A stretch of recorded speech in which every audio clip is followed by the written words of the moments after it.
Hola y bienvenidos a una nueva edición de Enfoque. Los niños son la esperanza y el futuro del ser humano y es responsabilidad de todos cuidarles, protegerles y garantizar su bienestar.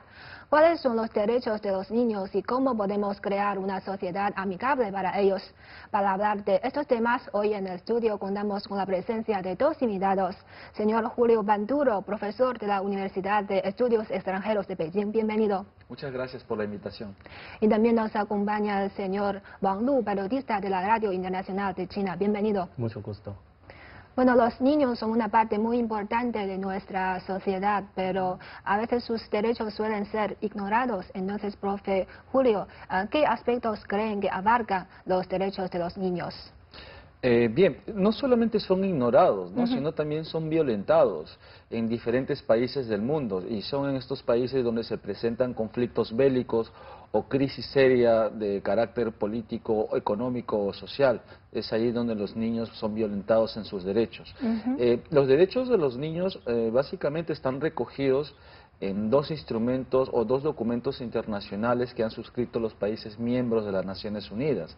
El primero es la Declaración de los Derechos del Niño del año 1959 y el segundo es la Declaración sobre los Derechos del Niño del año 1989. Entonces, todos los países miembros de las Naciones Unidas han suscrito este documento, por lo tanto, están obligados a cumplirlos para que los niños tengan efectivamente esos derechos. ¿Cuáles son? El primero, el derecho a la vida, el derecho a recibir un trato preferencial y el derecho a recibir también el trato correcto que le corresponde a un ser humano pequeño e indefenso como es un niño, un menor de edad, ¿no? Así es. Y señor Wang Lu, entre estos derechos, ¿cuáles destacarían? Creo que de mi parte yo tengo dos hijos, uno de 5 años de edad, el otro de 2. Y a mi parte lo que me presto más atención es el derecho primero de desarrollo y luego derecho de educación. Porque ahora creo que no solo en China sino en todo el mundo, cómo educar a los niños siempre ha llamado la atención de mucha gente.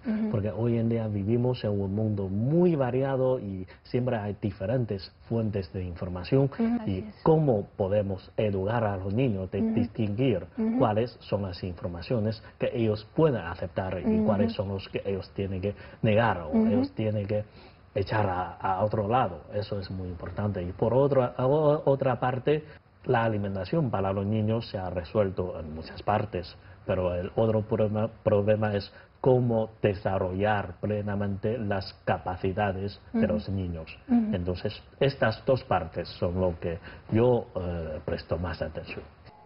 Después de años de esfuerzo, China ha logrado muchos avances en la protección de los derechos e intereses de los niños. En el año 2017, el Partido Comunista de China declaró claramente en el informe del 19º Congreso que el gobierno desempeñará un papel más activo para garantizar los derechos e intereses legítimos de las mujeres y los niños. Esta es la primera vez que la protección de los derechos de los menores se ha incluido en el documento político de más alto nivel como tarea de trabajo del partido. Además, China continúa incrementando su inversión en educación básica y servicios de salud para los niños. La financiación estatal para la educación se extiende a la educación preescolar para garantizar una educación de alta calidad en todo el país. En los últimos 3 años, cerca de 35.000 pediatras se han incorporado a los hospitales y clínicas para aliviar la insuficiencia de médicos pediatras y satisfacer la demanda de los servicios de este sector. También se han mejorado aún más las leyes pertinentes sobre la protección de la infancia. Sin embargo, China todavía se enfrenta a una serie de desafíos en este campo. Problemas como la seguridad de los niños en los lugares públicos y el acoso escolar todavía preocupan ampliamente y están esparcidos por toda la sociedad. Por otro lado, según las estadísticas del Informe sobre el Desarrollo de Internet en China, actualmente hay más de 170 millones de usuarios jóvenes de Internet en el país, y entre ellos, más del 50% tuvieron el primer contacto con Internet antes de los 8 años.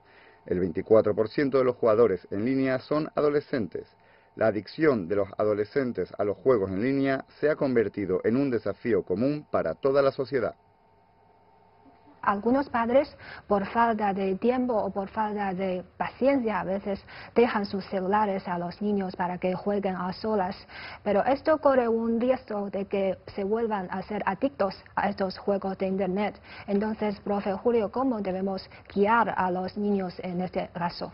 Bien, yo soy un convencido de que los juegos por Internet son negativos, en exceso evidentemente, ¿no? Pueden ser una recreación siempre y cuando tengan un tiempo limitado para que los niños o incluso adolescentes tengan acceso a ellos. Es un problema generalizado, mundial en realidad, ¿no? El celular es un instrumento muy valioso para el trabajo, incluso es un pequeño ordenador portátil para la gente que trabaja. Sin embargo, cuando es mal utilizado por los niños que no tienen todavía un criterio formado de una persona adulta, los puede llevar a la ludopatía, ¿no? Esta vicio por los juegos. Yo pienso que la educación es básica en la casa. Los padres tienen que tener un control sobre ellos.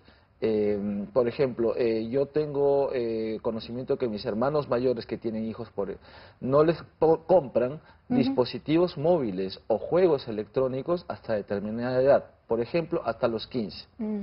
Si a partir de ellos se les da la opción de poder jugar o acceder a los juegos electrónicos una vez que hayan demostrado que han cumplido con sus deberes escolares o incluso con sus deberes domésticos.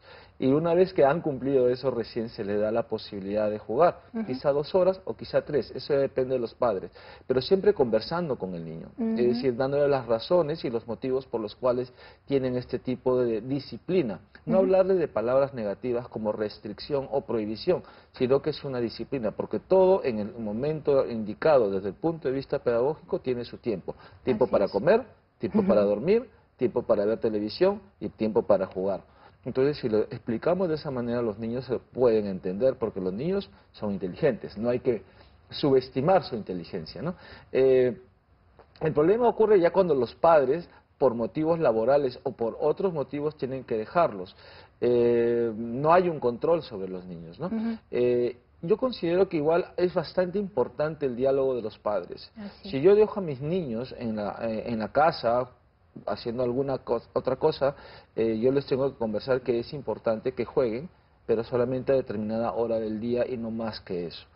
Y dándoles a conocer las razones. Eso se puede utilizar muchas técnicas de pedagogía. Claro, los padres no son pedagogos, pero la vida misma les enseña a saber cómo educarlos, ver cómo fueron educados ellos, ver ellos mismos cuáles fueron los errores de su educación para superarlos en los próximos niños, ¿no? En sus niños. Sí, así es, siempre con un límite de tiempo, porque tampoco es necesario ni realista prohibírselo. ¿Es cierto? Claro, porque hoy en día, como ha dicho Julio, hay estos teléfonos móviles, se han entrado en todos los aspectos de nuestra vida cotidiana y es imposible establecer un espacio sin estos dispositivos. Y por otra parte, el de jugar juntos, toda la familia, a un videojuego, claro, es un videojuego normal, que tiene cosas positivas, que tiene imágenes correctas, que no transmite informaciones de violencia o de otras cosas dañadas a los niños. Es muy importante, también es una forma de conexión y interacción con los niños. Algunas veces toda mi familia va a estar juntos a jugar un videojuego por media hora o por 15 minutos, para que podamos conocer qué idea tienen los niños sobre este tipo de entretenimiento. Y después de esto podemos dar orientaciones y establecer reglas a los niños que, por ejemplo, no pueden jugar solo, sino tienen que jugar junto con nosotros. Así puede, por una parte, satisfacer la demanda de ellos de conocer y jugar a los videojuegos, y por parte podemos tener un control. Y por otra parte, también queremos orientar a ellos de conocer más cosas detrás de estos videojuegos, porque los videojuegos nos pueden ofrecer, además de entretenimiento, también más conocimientos sobre el mundo, sobre cómo piensan la gente sobre nuestro mundo, o incluso algunos conocimientos de literaria o conocimientos de cultura tradicional. Creo que todo esto podemos ver de este punto positivo de los videojuegos, y claro, también es muy importante tener reglas y explicarles por qué tiene estas reglas para la limitación de videojuegos. Bueno, ya veo que los padres juegan un papel muy importante en la protección a los niños, pero lamentablemente no todos los niños disfrutan de este amparo de los padres. En China existe un grupo de niños muy especial, a ellos les llamamos como niños dejando atrás. Son niños que viven normalmente en las zonas rurales y sus padres trabajan en las ciudades y no tienen condiciones de cuidarles y les dejan para los abuelos y otro tipo de parientes. ¿Cuáles creen que son las causas de este fenómeno, señor Wang Lu?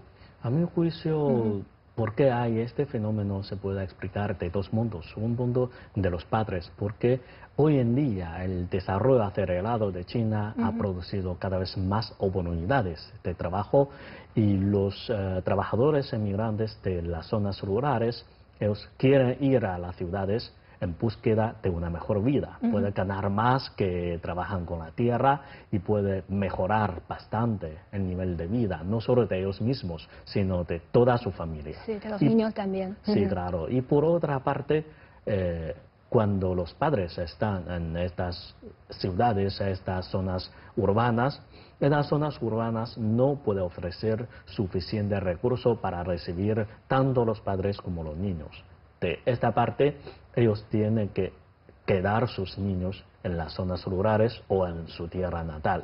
Y por eso los niños cuidados por otros, por ejemplo, por sus abuelos o por sus familiares que no tienen la capacidad o no tienen la demanda de trabajar en las zonas urbanas, cuidar a los niños. Y por eso este grupo de niños es muy especial y creo que es como una parte indispensable del rápido desarrollo de China. Ellos, por una parte, viven en las zonas rurales, disfrutando de otro tipo de vida diferente de sus padres, y por otra parte, ellos también tienen la oportunidad de conocer las ciudades a través de sus padres.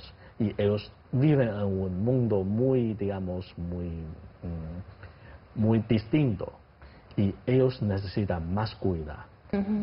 Y, profe Julio, ¿existen casos semejantes en América Latina o en otros países? Por supuesto, por supuesto. Eso también es un mal generalizado en el mundo, ¿no?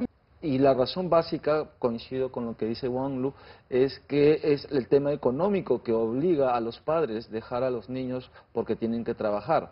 En el caso de Latinoamérica incluso es un poco más serio el problema que en China, porque en China los padres se mudan dentro del país, de la zona rural a la urbana.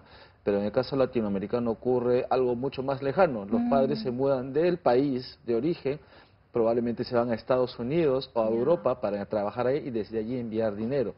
Dejan a los niños a cargo de los abuelos, de los tíos o de otros parientes. El tema allí también es que los niños pueden crecer con los cuidados adecuados de esos otros familiares, pero es necesario desde el punto de vista psicológico la figura paterna y materna para que tenga una formación sólida y adecuada dentro de la psicología infantil.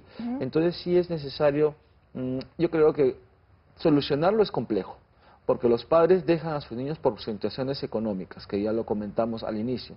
Para que no ocurra eso, pues tiene que haber un desarrollo equitativo en todas las ciudades, y tanto en las ciudades como en las zonas rurales, para que los padres no se vean obligados a migrar y dejar a los niños. ¿Es complejo? Sí, pero solamente se puede solucionar con la voluntad política de los gobiernos y de las autoridades en ese desarrollo igualitario para todos. Así es. ¿Y qué tipo de ayudas se le están ofreciendo a estos niños en China? Como ha hablado Julio, es muy importante estos cuidados, apoyos psicológicos, y de mi experiencia, el año pasado estaba en una aldea montañosa en el centro de China, que antes era una aldea pobre, pero ahora se ha mejorado mucho tanto las condiciones de vida como las condiciones de educación, y estos niños dejados atrás allí en su tierra natal también son muchos, y esta aldea ofrece otra manera para resolver este problema. Por una parte, todos los años organiza a los niños a visitar la ciudad donde trabajan sus padres, así ellos pueden conocer cómo trabajan sus padres. Al verlo ellos van a saber, wow, mis padres trabajan arduamente para que nuestra vida se mejore y ellos van a entender mejor la condición de su padre. Y por otra parte, gracias a los teléfonos móviles. Y hoy en día, todos los días, ellos tienen un cierto tiempo para charlar con sus padres a través de los teléfonos móviles, a través de WeChat, por ejemplo, así que los padres pueden ver a sus niños y hablar con ellos, preguntando cómo te va el día, cómo va la escuela, y también charlar con los maestros. Y los maestros pueden decir a sus padres cómo es su niño hoy en la escuela, cuáles son los problemas y cuáles son sus avances. Y de esta manera los niños pueden sentirse como su padre está junto con ellos. Sí, vinculados a los padres. Sí, creo que es una buena práctica para resolver este problema a través de las nuevas tecnologías. Así es. Bueno, además de la atención social, la ley también es un arma muy poderosa para proteger los derechos de los niños. En 2017 hubo casos de padres a quienes les quitaron la custodia por falta de responsabilidad a sus hijos. ¿Y existen decretos o reglas semejantes en Perú? ¿O cómo se distingue el límite entre una educación de control exigente y la violencia, profe? En Perú sí existe varias leyes en realidad de la protección del niño y se ha establecido un concepto jurídico que se denomina el interés superior del niño. Eso quiere decir que el interés o el bienestar del niño está por encima de cualquier otro derecho del padre sobre ellos, ¿no? Lo que quiere decir es que la ley establece que los padres son padres pero no dueños de los niños. Entonces, y la aplicación de esas leyes depende, en el sistema peruano, depende de los jueces. Los jueces, los miembros del Poder Judicial, los jueces son los que determinan si ese niño o niña está sufriendo alguna mala condición de vida si es que vive junto con sus padres, ya sea porque el padre lo golpea físicamente o la madre también lo golpea físicamente, o de pronto no tienen las capacidades económicas para protegerlo también o darle la educación y la alimentación de vida, o cuando ocurre que el padre o la madre son drogadictos o alcohólicos y no tienen el sentido de la responsabilidad desarrollado.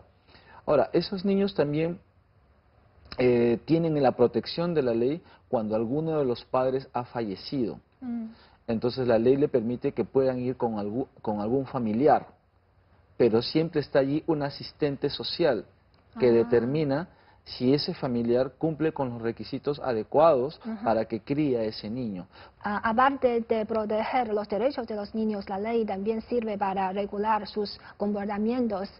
Lo que me más impresionó es que se han puesto cláusulas más severas para castigar el acoso escolar. Entonces, ¿de qué se trata este hecho y por qué, por lo menos en China, es considerado como bromas entre los chavales, señor Wang Lu?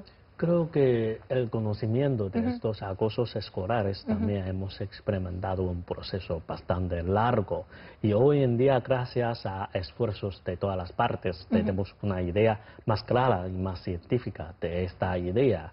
Podemos ver hoy en día este acoso escolar ya no solo limita las acciones de violencia, sino también, por ejemplo, violencia en espacio cibernético. Por ejemplo, la difusión ilegal de las informaciones privadas de algunos alumnos. Todo esto puede considerarse como una parte de acoso escolar y no solo entre los alumnos, sino también, por ejemplo, entre alumno y profesor, entre alumno y otras personas fuera de la escuela. Por eso podemos ver hoy en día tiene una idea más clara de este acoso escolar y con esta nueva idea o nuevo conocimiento se ha perfeccionado la administración de este fenómeno. Por ejemplo, hoy en día cada escuela tiene policía delante de la puerta o personas de seguridad para proteger que las personas fuera de la escuela no pueden entrar como quiera en un campus. Por ejemplo, hay vigilancia dentro de la escuela, tanto de los otros maestros como de, por ejemplo, representantes de los padres o madres de de los alumnos para vigilar a los profesores, a los maestros, para hablar con los niños que se ha tratado bien con otros alumnos. Y, por ejemplo, también hay, por ejemplo, admiraciones muy estrictas de los comportamientos de los maestros. Creo que todo esto forma un ambiente para quitar, para minimizar la posibilidad de que ocurra acoso escolar. Sí, y supongo que no es un fenómeno que solo existe en China, es un fenómeno mundial, ¿verdad, Julio? Claro, el acoso que es conocido comúnmente por el bullying, ¿no? El término en inglés, se ha masificado y lamentablemente es un problema que va en aumento y es muy serio. O sea, no se trata solamente de una broma, es algo muy serio que ha provocado incluso muertes y ha provocado suicidios. Al menos en Latinoamérica ha ocurrido eso y también en los países de Europa y en Estados Unidos. Controlarlo es complicado, porque uno no sabe qué ocurre. Yo como padre no sé qué ocurre en el entorno próximo de mi niño en la escuela. Entonces ahí hay que tener mucha observación como padre y también como profesor a estar atento a lo que ocurre con el niño. ¿Cuáles son los síntomas del bullying? Empieza a bajar sus calificaciones, el niño o niña se vuelve retraído, se vuelve más tímido, se vuelve antisocial, no quiere salir a la calle, no quiere ir a jugar con los niños, no quiere ir a la escuela. Esos son los signos del bullying. ¿Qué hacer ante eso? Obviamente hay que empezar desde la escuela a identificar quiénes son los niños que están haciendo ese acoso y tratar de controlarlos evidentemente a través de charlas psicológicas y también de mecanismos de control para separarlos, tanto a la víctima como al victimario, que en este caso ocurre así. El bullying también es bastante complicado cuando ocurre fuera de la casa y fuera de la escuela. Entonces también los padres ahí tienen que tener mucho cuidado, porque los padres son los encargados primeros de la seguridad de los niños. Si el bullying no puede ser penado, el bullying no puede, es decir, no puede recibir una pena porque quienes hacen el bullying o el acoso son niños menores de edad y no son sujetos a la ley para que sean, no sé, llevados a la cárcel, es imposible. Entonces, ahí también entra a tallar el tema de la pedagogía. En la escuela se puede hacer actividades lúdicas, intercambio de roles, también interacciones de cómo se siente o representaciones teatrales de qué tan peligroso, para representar qué tan peligroso es el acoso contra un niño, cómo se siente por dentro. Se siente infeliz, se siente minimizado, se siente inseguro de sí mismo. Eso a la larga también lo va a afectar en su vida de adulto. Eso es para en cuanto a los niños. Quizá para los adolescentes de 15, 16 años es probable que se podría incluso proyectar videos de casos reales de bullying para que ellos vean efectivamente qué peligroso es, ¿no? Es obvio que toda la sociedad está prestando más atención a la salud, sobre todo la salud mental de los niños. Pero en China existe otro fenómeno muy curioso, es que los padres y la escuela se dan cuenta de la importancia de la educación sexual, pero a veces no saben cómo explicárselo a los niños. Y señor Wang Lu, ¿a usted le pasa eso? Creo que no, porque yo sé que hoy en día los niños tienen un gran cantidad de fuentes para recibir informaciones y lo más importante es tener una capacidad de distinguirlas, no solo porque los padres como un filtro de estas informaciones no podemos estar 24 horas al día al lado de los niños. Por eso, ¿cómo hablarlo? Podemos hablar como natural, porque eso, la educación sexual es algo natural. Y podemos hablarlo como natural, la diferencia entre niños y niñas y cómo protegerse una niña de estas posibles violaciones o violaciones reales o violaciones virtuales y cómo proteger a un niño también frente a estos riesgos. Podemos hablarlo francamente en la casa, indicando que tú eres niña y tú tienes que tener cuidado de tal cosas, tienes que estar lejano a tal cosas. Cuando se encuentra en peligro, por ejemplo, un desconocido quiere hablar contigo, tiene que gritar y luego correr a la persona que te confía, como a las policías o a otros otros padres a tu lado para pedir ayuda. Creo que con estas educaciones naturales, los niños va a conocerlo, va a tener una idea más clara de yo soy una niña, por ejemplo, yo tengo que hacer cosas, yo soy un niño y niño, estas niñas son diferentes de mí y yo puedo hacer algunas cosas y algunas cosas yo no puedo hacer a ellos. Creo que es más fácil hacer educación sexual hoy en día, porque ellos ya tienen una idea general. Lo que se necesita hacer es perfeccionar su conocimiento, indicarles cuál es correcto y cuál es incorrecto. Sí, sobre todo tener confianza entre los padres y los hijos. Y, profe Julio, ¿cómo se realiza esta educación en Perú? Bien, en Latinoamérica en general la educación sexual siempre ha sido un poco un tabú, ¿no? Es un tema que no se ha abordado porque el sexo es considerado, por la formación religiosa que tenemos, bajo el cristianismo, como un tema sucio, ¿no? Como un tema prohibido, restringido. Yo, por ejemplo, recuerdo que cuando fui niño, la máxima educación sexual que recibí de la escuela fue el uso o la finalidad del aparato reproductor femenino y masculino para tener hijos, nada más. En mi casa, por ejemplo, mi madre jamás me habló acerca de sexo porque es una persona muy conservadora, pero todo lo demás, métodos anticonceptivos, la violencia sexual, enfermedades de transmisión sexual, etcétera, todo eso lo he tenido que aprender ya por mi propia cuenta, ¿no? A medida que iba creciendo me iba enterando y leyendo. Entonces, hay serias deficiencias, quiero decir, hay serias deficiencias en la educación sexual en nuestro país, en nuestros países. Y eso ha generado muchos problemas, ¿no? Por ejemplo, que jóvenes adolescentes que ni siquiera llegan a la edad de 18 años, que es la mayoría de edad adulta para obtener una identidad en cada uno de esos países, ya sean padres antes de 18 años, porque no conocen métodos anticonceptivos, porque no conocen el sexo con responsabilidad, o confunden el sexo casual con el sexo con amor, etcétera. Es decir, la mala educación se refleja en esta clase de elementos, ¿no? Bueno, nuestra meta final es crear una sociedad amigable para los niños, y para alcanzar esta meta, ¿qué más debemos hacer, señor Wang Lu? Es muy sencillo. Si queremos una sociedad o un país o un mundo amigable a los niños, primero tenemos que tomar a los niños como amigos. Somos personas iguales, tenemos que respetar a ellos. Respetar a ellos significa que considerar a los niños también como personas individuales, para conocer que cada niño tiene su propia demanda, tiene su propia humor, tiene que cuidarles y cumplir sus demandas interiores.